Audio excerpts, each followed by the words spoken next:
More technology in the classroom. Well, a person who knows more about this than I do, I can assure you, Mr. Neil Butcher, technology consultant with us on the show. Neil, good morning.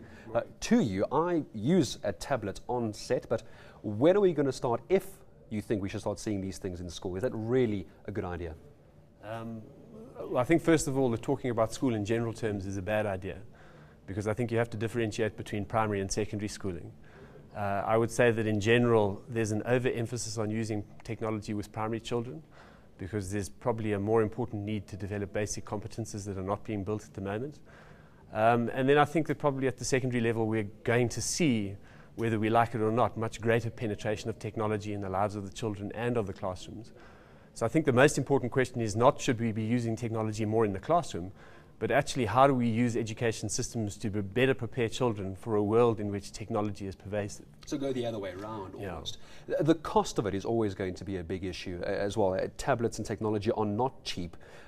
Have we seen in other countries technology being used successfully in classes? Yeah, I think there's quite a lot of evidence of successful use of technology in schools. I think that part of using technology successfully depends on breaking down the idea that you only use them in the classroom.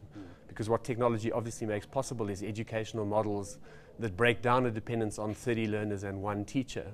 So if we can start to break those models down, if we can think about the use of technology to replace textbooks, to provide different ways of delivering materials, and also to give students access to a different range of kinds of learning experiences, I think that there are actually models where we can cost effectively introduce technology. I'm not sure whether it's tablets or not. I think the jury is still out on tablets because it's a new technology, and I think there's a lot of experimentation still taking place. But I think in general, as prices of technology are dropping, we are seeing that it's affordable. This is going to be a wonderful debate between what's known as Generation X and Generation Y, the young generation, the old generation. Do you think using technology could help children engage more with the material instead of flipping through books?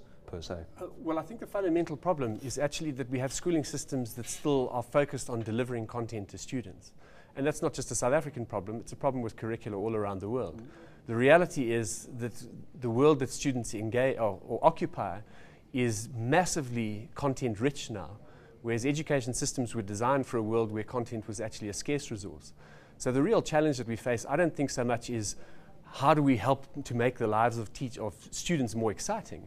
It's actually how do we help them to cope with a world that is fundamentally different from the world that we grew up in, that you grew up in, and that they're going to go out needing different kinds of skills, because the skills of learning content are skills that are associated with jobs that are increasingly being automated.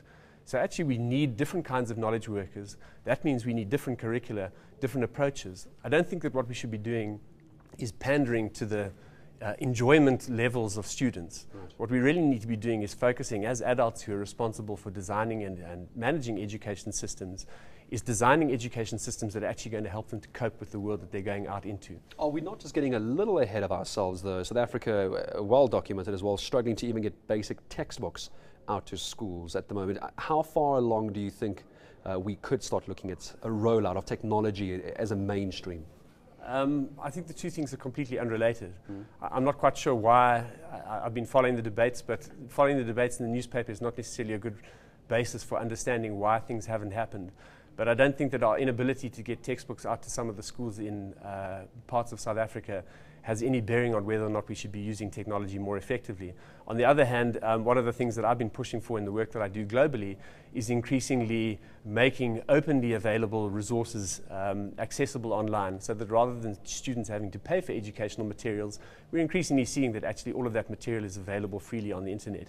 So why shouldn't we provide technology into the educational environments that allow us to access that information and those resources free of charge, rather than continuing to pay very high costs for delivering materials into the system. So I think there are cost-effective models for solving the kinds of problems that you're describing. Don't work harder, work smarter, in this case even cheaper as well. Certainly more cost-effective. I don't think there's any evidence that education gets cheaper. But our problem in South Africa and increasingly around the world is not that we're not spending enough money. Tons of money is being spent. We're certainly not spending it as well as we could. All right, Neil, thank you very much indeed for coming in this morning. And Mr. Neil Butcher talking to us about technology in the classroom from Butcher and Associates, a global technology consultant with them.